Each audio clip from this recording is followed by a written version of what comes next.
Welcome back to the King's Corner, the place for all things Bethesda. I am the KingFanMan with a Fallout 76 update. No one would argue that the launch of Fallout 76 wasn't rough, to say the least. But many would say the last few months that the tide may be turning. With new content such as player vending and the sheep squatch, some attitudes seem to be changing toward this game. Bethesda has worked tirelessly to stabilize this game with literally thousands of bug fixes, and the 10 updates that they've brought to the game have no doubt changed this game for the better. It should be noted what some people call the roughest times for Fallout 76. This game has maintained a faithful and large player base, which has helped Bethesda greatly and has caused them to continue their commitment to this game. How has this player base helped Bethesda? Well, one way they help is by their feedback. Bethesda continues to preach that they are shaping this game by the fans' feedback, and it shows by what they continue to bring to the fans. At E3 this year, they announced that they are bringing human NPCs with a full dialogue tree, which is exactly what the fans have been asking for. And by the way, it's not just any dialogue tree, it is the dialogue system from Fallout 3, which is the ones that fans love. Remember, fans did not like the dialogue system from Fallout 4, so again, Bethesda is listening to the fans, and they went back and got Fallout 3's dialogue system and are bringing that to Fallout 76. And I want you to understand that bringing human NPCs into Fallout 76 will completely change the game. In order to bring human NPCs into a multiplayer game, they are having to bring a new technology into the game called instancing tech, which in layman's terms allows me as a player to interact with an NPC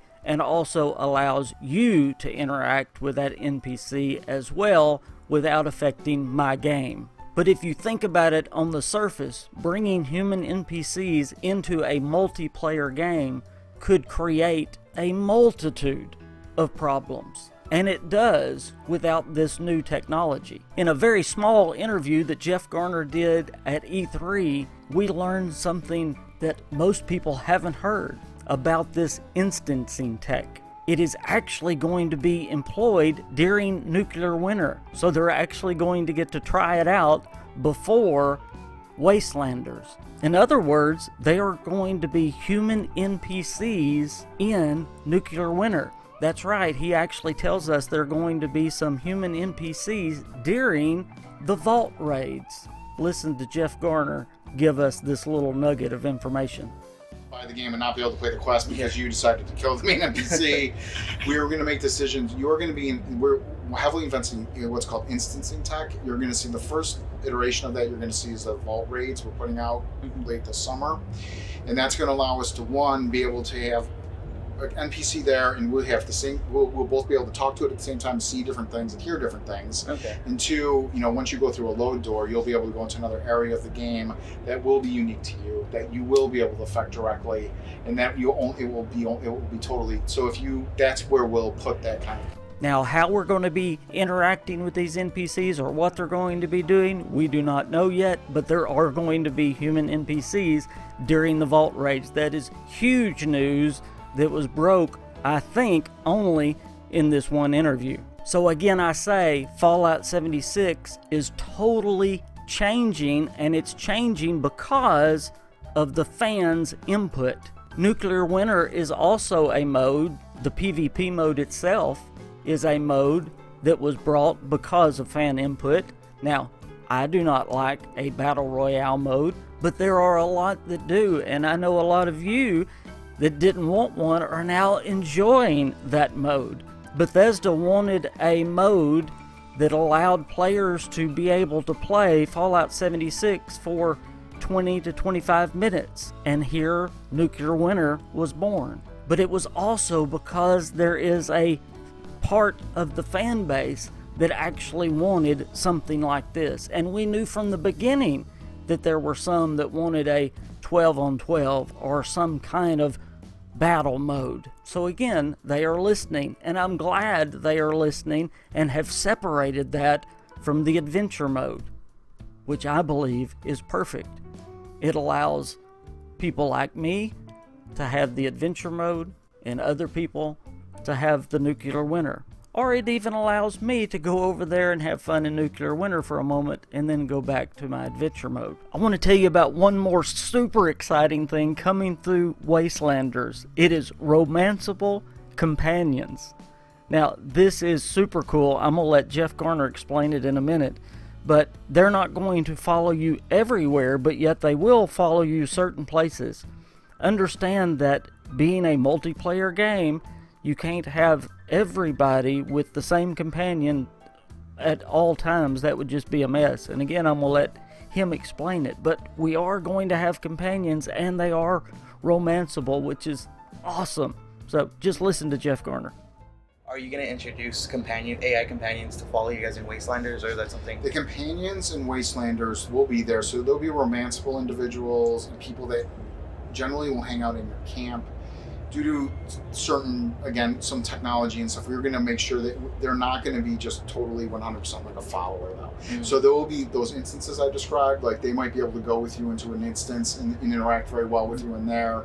But we didn't want like all the people on the server to all have companions at the same time, especially if they're a main character, like you alluded to. So all of us have a version of Preston Gravity with us, something like that. So we're cognizant of that. So there will be companions, but maybe not in the fullest sense of the word.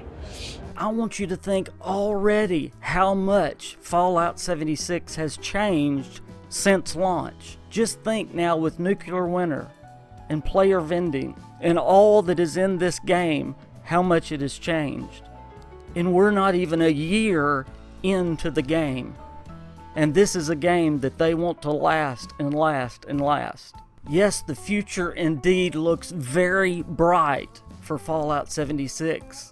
But Fallout 76 is going to continue to change, and it's going to continue to change based on what we tell Bethesda. Because there should be no doubt by now that they are listening to us. They have fundamentally changed their game for us, for they have showed us that it's not their game, it's our game.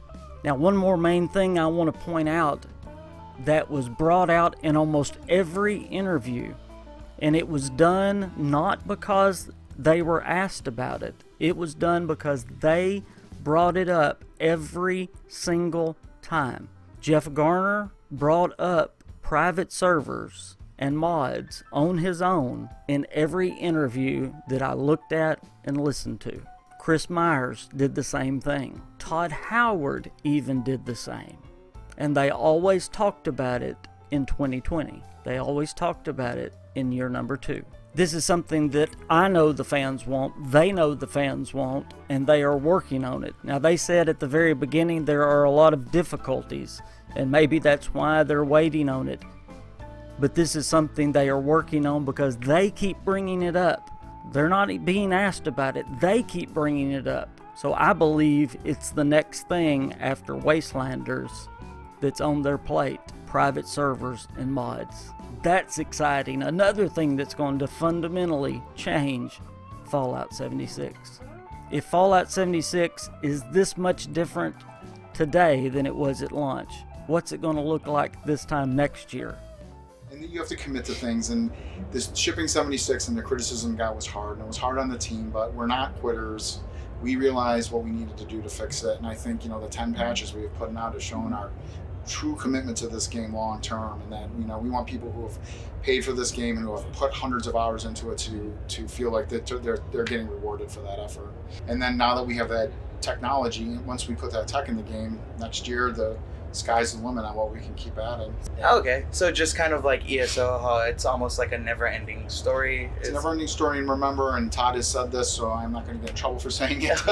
We are going to commit to doing private servers at some point, and also bringing mods into those servers at some point too. So now there will be a lot of content once that happens. Did you hear him say a lot of content once that happens? There's already a lot of content, and we don't even have Nuclear Winter and Wastelanders yet. Can you imagine what it's going to be like in the future? I can't. It just blows my mind once we get those private servers.